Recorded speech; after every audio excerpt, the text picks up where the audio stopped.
Hi, everybody, and welcome to, this is a bunch of information, the artistic perspective for Portland Stage's presentation of the Winnipesaukee Playhouse production of Or by Liz Duffy Adams. My name is Todd Brian Backus, and I'm the literary manager here at Portland Stage, and I'll be your host. Today's discussion will be with Anita Stewart, Executive and Artistic Director of Portland Stage, and Neil Pankhurst, Artistic Director of the Winnipesaukee Playhouse. Now, this is a discussion with us and all of you, and we'd love to have your questions, so feel free to drop those in the chat or in the Q&A feature. I'll be keeping an eye on both. But to get things started, to get this ball rolling, Neil, could you talk with us a little bit about your original impulse or idea to produce Or this summer? Yes, it was 2020, summer of. So we actually choose, like you guys and many other theatres, well in advance of that. So this is probably about August of 2019 when I decided to do the production. Over the last 3 or 4 years, rather than just doing random shows that have no connection, I've tried to connect them all by having a theme of some description. The one of the things that I have been talking about, and actually one of the actresses, Rebecca, who's in the show, she and I had conversations about women theatre playwrights, women in theatre, women as actresses, and the fact that often aren't good parts for actresses. So the theme for 2020, had it happened fully, would have been women in theatre. And so clearly this play fits so incredibly well into that theme. It was written by a female. It's about a female playwright. And there's 2 lovely parts for women, one of whom virtually never leaves the stage. So that was sort of the impetus. All the shows we were doing in 2020 had some sort of connection with that. Either they were written by females or the lead character was a female. But this one, probably of all things, was probably the most connected to that theme. So it was, and of course we'd had in 2017 the Me Too movement. So in some ways, that was part of the impetus too. Of course, what we hadn't had was Black Lives Matter. What we hadn't had was impeachment number 1 or impeachment number 2. Or the most important thing of all, we hadn't had COVID. And when we did the show back in September, when we went into rehearsal, just before we went into rehearsal, things that didn't really mean very much back when I chose it suddenly had huge different impacts on us. So the fact that the play is set, even though it's set in, well, London, it can be London, they're coming out of a plague. They've just had a plague. Everyone's going around with little posies. In fact, the nursery rhyme Ring a Ring of Rosies, which is not quite the same in this country as it is in England, but Ring a Ring of Rosie, pocket full of posies, was to try and keep the stench of everything away, plus the fact that they felt that the good fumes of the flowers would actually keep you healthy. But so you have a plague, you therefore have people wearing masks, and the theatres are shut. All of these things that we suddenly went, oh, isn't that relevant to today? We had no idea when we chose it. So that's sort of the version of that I like to talk to people about. Absolutely. I think if I can add in, also 2020, part of it was also the Centennial of the women's suffrage movement. And so I had assumed, Neil, that was part of your reason for choosing to do the work of women, sort of as we were celebrating women getting the right to vote as well. Correct. In fact, the day on August the 19th, we should have, which is the day after the 19th amendment was ratified, we should have been opening a brand new play that I commissioned called Votes for Women, and was all about the suffrage movement. As you can see from my little computer thing here, my surname is Pankhurst, and it's impossible to go through life in England anyway, and to some extent over here, without being recognized for that name, as Emmeline Pankhurst was the leader of the suffragette movement in the UK, along with her two daughters, Sylvia and Christabel. Actually, there's three daughters. So we were planning on doing that as well. Yes, but you're right. Absolutely, that all tied in. Mm-hmm. Wonderful. And we had a lovely discussion last week, if you weren't here to join us for it, with the actors about how the resonance for different lines in the show changed from the September production to the January production, just like how our world has continued to change, even though a lot of things might feel similar to how they felt in March and April last year. Also, things are very different and continue to change for us.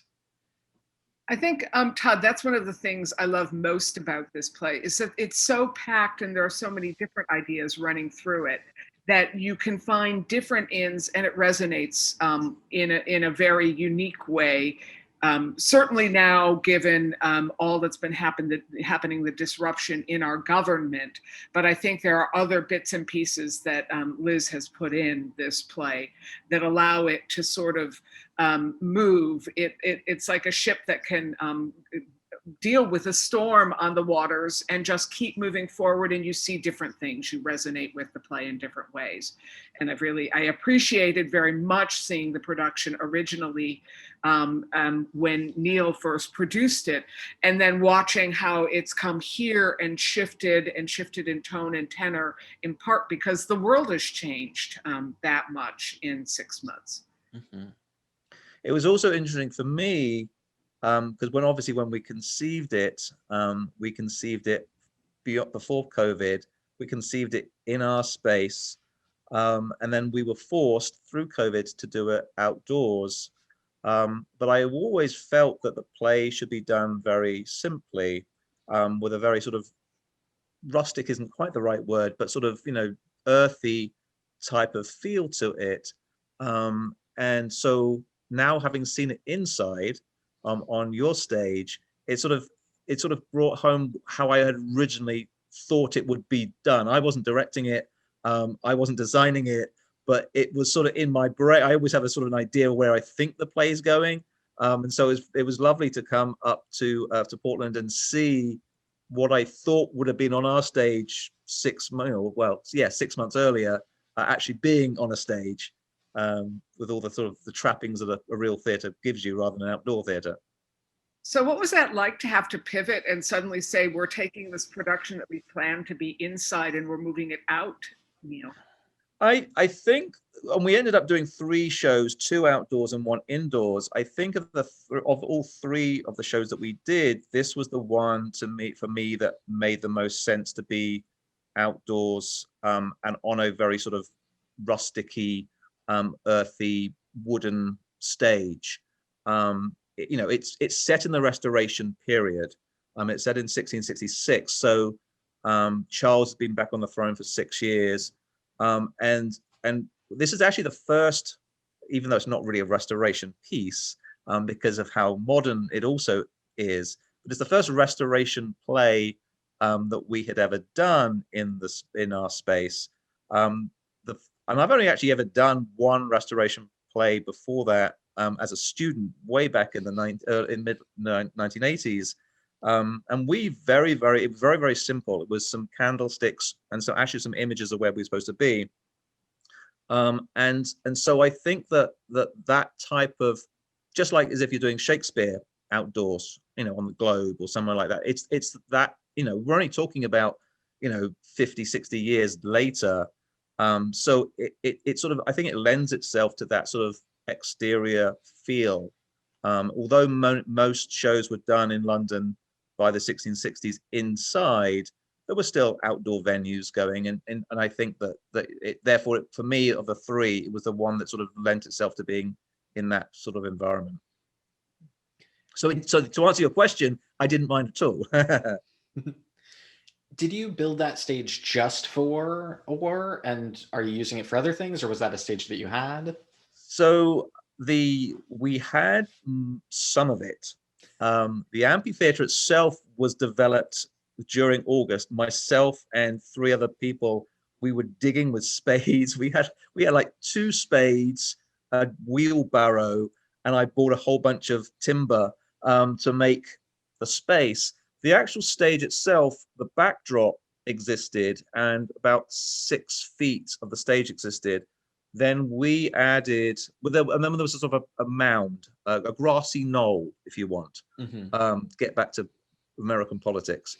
And on top of the grassy knoll, we built a new wooden stage that thrust out into the audience.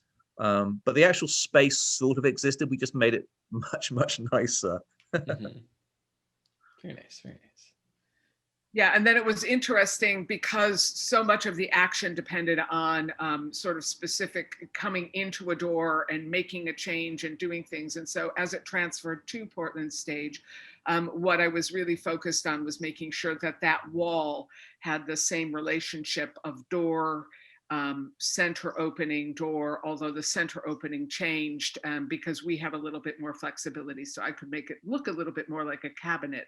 But the doors hinged in the same way, and it was approximately the same width of space, just so that as we were trying to bring it and put it in here, it wasn't going to be a completely different world for the actors to be dealing with. Yeah, well, and especially because they had such a limited time to be here for that.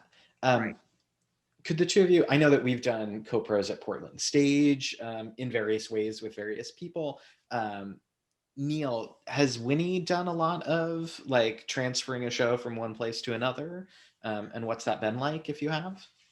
Well, the answer briefly is no. I've been wanting to. It's one of those sort of, which is why I'm so delighted that we did manage to do this, because it's one of the things I've been wanting to do for years and years and years. We talk all the time in the world of the arts of collaboration and the art, particularly for performing arts and theatre being a collaborative, and yet so often we end up being our own little sort of silos, and we don't get to collaborate with other organizations. We might collaborate with many people internally, but not externally. So for me, it was great. The only other show we've done, and it's a really weird one, was Noises Off, which we co-produced with Wellesley Theatre Department of Wellesley College. But that was even more bizarre because there were 2 totally different casts. Our cast and their cast were completely separate. Technically, the only thing that was the same was the scenic designer, because the scenic designer worked at Wellesley and designed the scenic stuff for us. We built it and then we moved it down and we reloaded it for them. So nothing as closely collaborative as artistically as this ever. Yeah, I think all of us think in our heads that I think all of us would like to do it, but it's a fairly complicated dance in terms of figuring out how to when it works to do it in one place and what the time is off between things in order to get it to the next place, and how to make that fit different schedules. It's a daunting thing to try to sort out. But Neil, I agree. It's been wonderful to have the opportunity to bring this piece and watch it continue to grow as the actors just have more time with the piece. And yes, to be able to provide both your audience and ours with the video as well. And what's interesting, of course, is most co-productions, you go into the production knowing you're going to be doing a co-production. Had we known that, we probably would have made some different decisions going in. For example, we didn't fully comprehend that this production that we were doing was going to end up on a stage and inside. Had we done so, we probably would have sort of thought about things before we sort of did our production.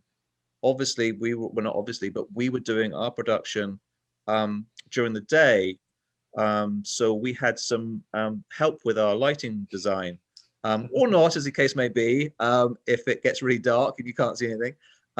So we obviously didn't have a lighting designer or a lighting design, so those things would have been something that we'd have obviously contemplated had we thought about it going in. So it was even more of a creative switch given the two companies, having had a production that was in existence in one format, had to then change for the new format.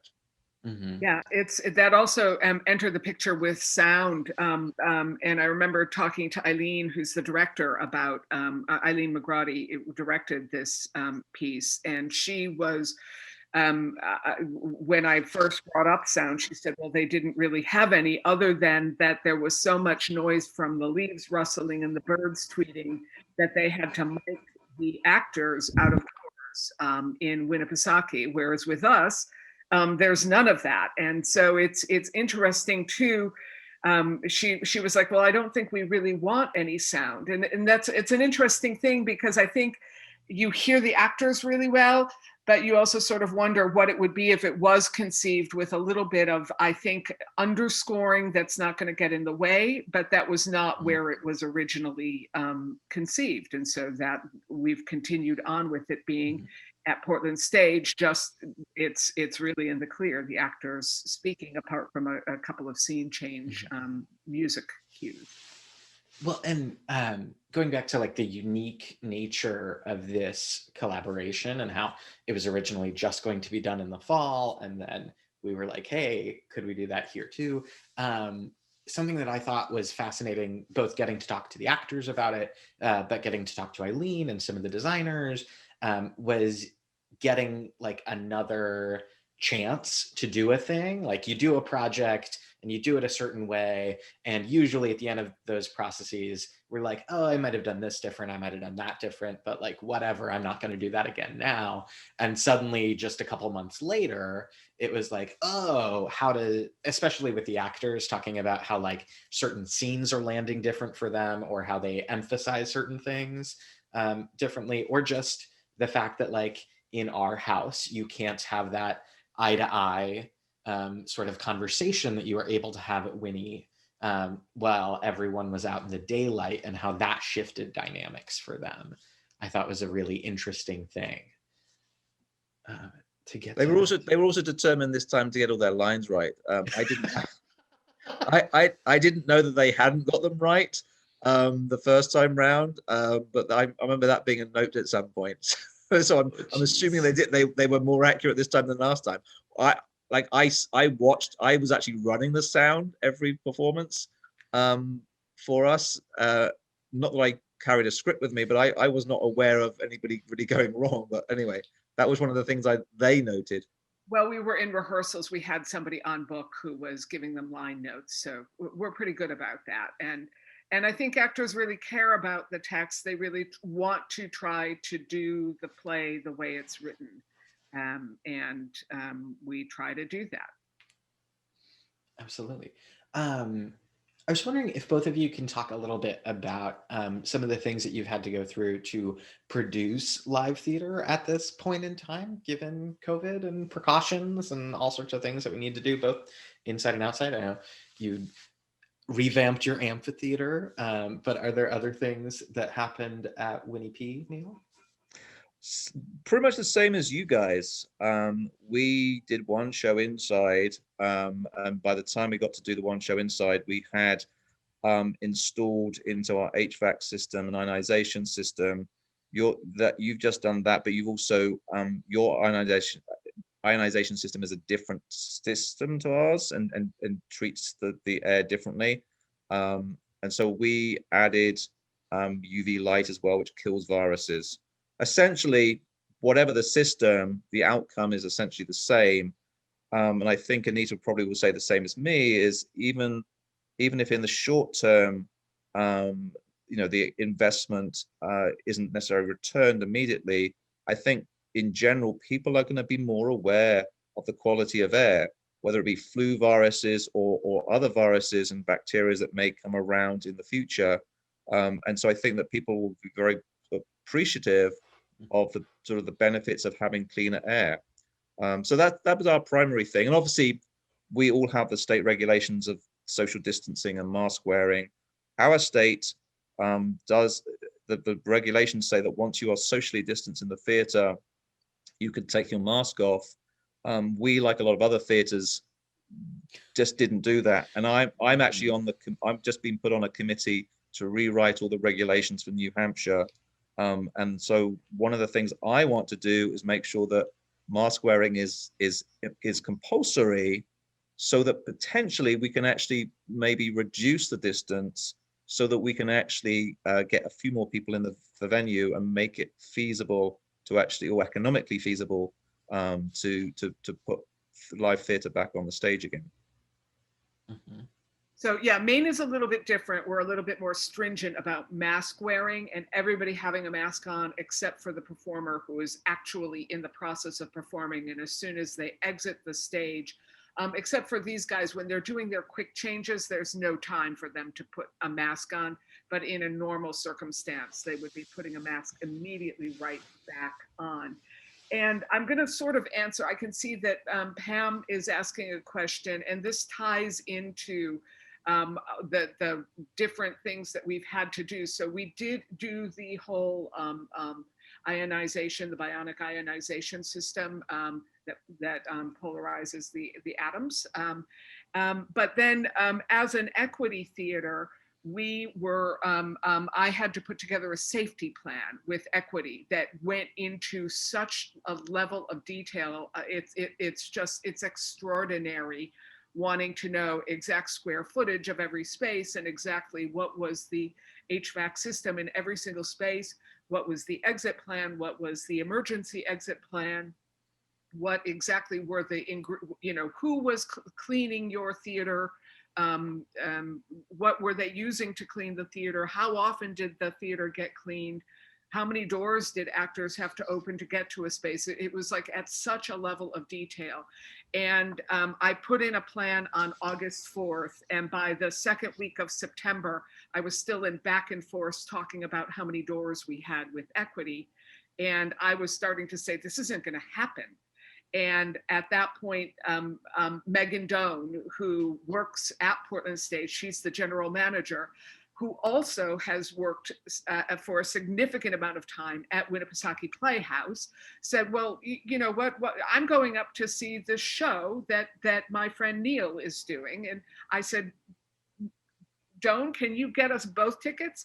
And so I went up and to see the show. And, afterwards I was talking to her saying, well, okay, if by Tuesday we don't have an answer from equity, I'm just going to call Neil and say, as soon as he's done, we're going to do this. So that didn't happen because equity actually came through, and we were able to do that. And we did then a second with Christmas Carol. With our Christmas Carol, we had to do a completely different safety plan. Equity had completely revised it. And they again kept holding back and holding back and holding back, finally got permission to do that. But at that point, I also said, you know what, I'm just going to call Neil and see if they might have any interest to do a show in January, because it will take the heat off of me. I can't right now, the thought of putting together another safety plan, especially as numbers were starting to rise, I just couldn't stomach it. And so instead, it seemed like a really great idea to check in with Neil. And it was wonderful when he was just open and we started talking about it. We figured out how to make this work. And I'm hopeful that we can find other projects to do. And maybe we'll get it started, instead of it being Anita in panic mode, that it's really a thought out process. And it's something that really we're thinking about from the get-go as something that can move from one theater to the next. Mm-hmm. Yes, to go back to, as I say, when you start the process, you know that there's going to be a co-production. And hats off to you guys. You've done this production probably at the peak of the absolute worst possible time from COVID perspectives, with all the numbers. I think we're now on the decline again. And to my knowledge, correct me if I'm wrong, I hope I'm not wrong, we've done it safely. Yep. So, people have been safe coming to see the show. All the employees have been safe. So it's conceivable to do it. It's not easy to do it, but it is conceivable. Yeah, no, and for me, it feels being in your theater, it was outside, but the way you had set up the outside felt completely safe. I'm fairly tentative. I haven't gone out to eat in a restaurant since COVID began. But being in the theater feels really safe to me because everybody is masked and everybody is socially distanced, and you can feel the air sort of flowing through. So it feels safe. It feels it's really great to do it. And yeah, this is the third show that we've done live, and I mean, I guess we have to wait 2 weeks to sort of pat ourselves on the back entirely. True. But as of today, we've had nobody become ill or not even any real scares. So it's been a good thing. Absolutely. We have a question from Dina. Did you know how much we would be able to see watching from home? They loved seeing the costume changes and some wearing masks until getting back on stage, some stuff like that. I think this is kind of for both of you. I know Eileen intended for some of those things to be in the view of the audience, but could each of you talk a little bit about that? It may be easier for me, Todd, just because I was there for the filming, and we really worked to have it's shot with 3 cameras in the space. So there's a left, a right, and a center.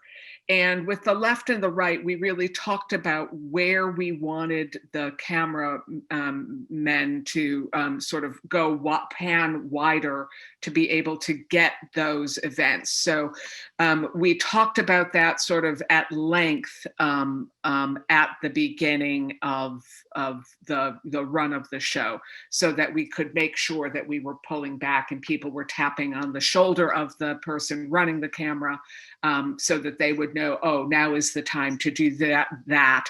Similarly, there's a couple of places where you have generally a really bright light, and then it goes down at the end, there's some candlelit time.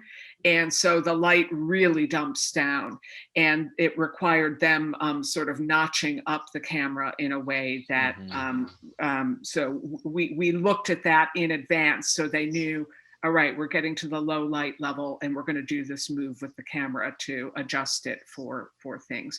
So we really did think a lot about how to set things up so that audiences watching from home could get the feel of the show in the space more fully. Yeah. And we have another question about how did you do the lights in the bedroom exciting? And I'll leave that to you, Anita. Well, the lights in the bedroom, there's light that's coming from way up above. There's some light that's in the space. It's just the lighting designer would turn things on and make things happen. And then it's a lot of clothing moving through the light that you're seeing. So that's what's happening back there. The choreography with that, with the center, the cabinet, the wardrobe, is pretty extreme in terms of some of the quick changes that need to happen in that space, and sort of pushing through sort of massive amounts of clothing that needs to stay sort of put, and masking the backstage area, but also be able to allow people to go through. It's sort of like the wardrobe in Narnia, where there's a whole other world that you go back into. And part of me wishes, and maybe this is for a future, it would have been fun to get a camera going behind the scenes so that we could actually share with people what was happening back there. Absolutely. Yeah, no, I know when we did the production, Eileen, I think had we had more space, we did actually increase the space. We actually put in extra staging so that we could see what was going on backstage. But I think that Eileen would have liked to have seen even more. So yes, a camera backstage would have been great, because actually you would then get to see a perspective that the actual audience coming to see a live show wouldn't even get to see. So that would be fascinating. Mm-hmm. I know that when we in the fall we did we invited people to watch What the Constitution Means to Me, and then did a discussion about some of that stuff. And some of the shots that I thought were really cool was just like following Heidi onto stage from backstage, in a very different experience that you don't get in the theater. Right, and our audience was, was sitting in where we had the amphitheater, but some of us, some actors and myself, were stood off to the side, and so we could see much more that was what was happening behind the scenes than anybody actually in the audience could. And one of the people that works at the Playhouse was saying how that was just fascinating. That was almost more fascinating to her than what was going on stage. So these things can be very exciting to certain people. Well, and that's a great thought, Neil. Maybe it is that you offer tickets to go sit backstage and watch it from that perspective. Right. A given show where there's a lot of that going on. That could be a fun. Absolutely. I think we're at the end of our questions. Is there anything else that either of you would like to share before we head out? I would like to just, I think the more, I've been getting more involved. When I went to see this play at Neil's theater, I went in and I saw it and I loved it, and I loved the characters and I loved everything about it. But as I started to now, as a designer, look at it, I started to recognize how much of what Liz has put in this play is actual history. And so to me, for anybody seeing this play, it's I think fascinating to know that Aphra Behn potentially was in a debtor's prison. She was a spy. Charles II was really not very good at paying his bills. So everything that she mentioned, the majority of it really does come out. And there was one line that one of the actors, Haley, mentioned that Nell says, about Charles II. I've already had a Charles I, and I've already had two lovers who are Charleses, so you'll be my Charles III. And that's actually a line historically that, and I didn't know that until last week. And so there's more to uncover, and I think it's just a great play. And if Haley waits a few more years, there will be a Charles III. I would just like to just say, thanks to all of you guys over at Portland for giving this play that we, thought was going to run for a week and a half in our theater. Then we thought was going to run for a week and a half outside, another burst of life, plus, another couple of weeks of streaming of it. So that's great. And obviously the opportunity for the company of actors and designers and stage manager, giving them further work, which at this point for many, many people in the arts community, the performing arts in particular, is in very short supply. I'm pretty sure I'm right in saying that none of the people involved in this production at Portland Stage had done anything, well, with the exception of DW as costume designer, but the performers and the stage management hadn't done anything since our production. It's just nothing around. So thank you very much for giving them all that opportunity to come back and do some live theater. Absolutely. Thank you, Neil.